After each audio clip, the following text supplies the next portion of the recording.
So how many people a year do you think go missing in Australia? More than what they report. More. That's a very good answer, but like ballpark, what do you reckon?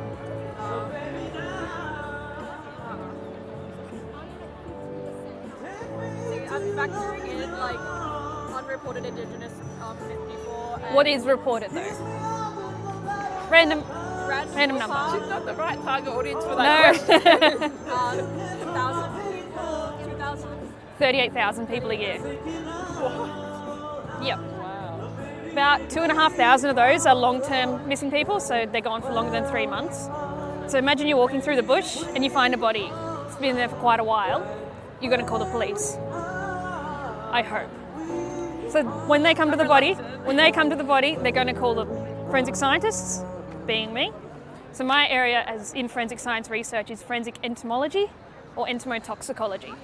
So that is looking at both biology and chemistry. So I'm looking at the chemistry of the insects feeding on the body.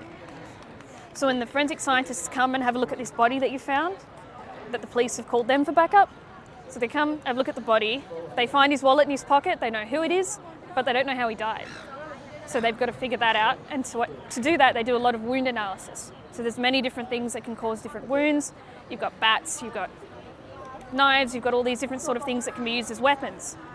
What do you think is one thing that causes 250 deaths a year? One item.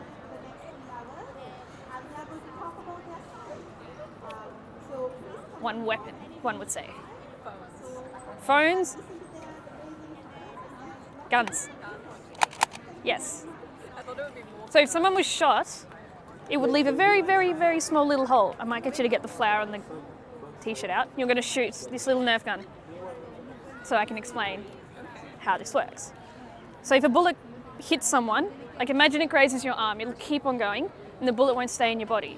So when you're decomposing in the field, we can't actually figure out how you passed away because that wound would be very, very small. The wound would be very small and it would degrade with time.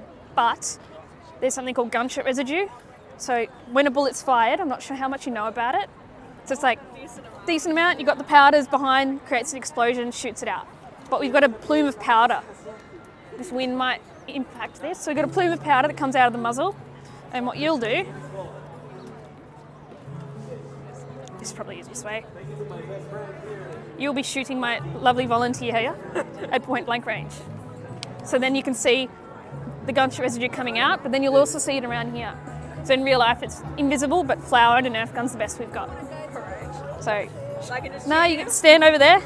It's pretty powerful, so make sure you don't miss. I'm getting shot. I could miss. No. Very uncoordinated. Do you see that puff? Yes. That puff is really, really powerful, and we also get it on the wound. See that? So if bugs were to come and colonise or lay eggs on here, they would feed on that gunshot residue.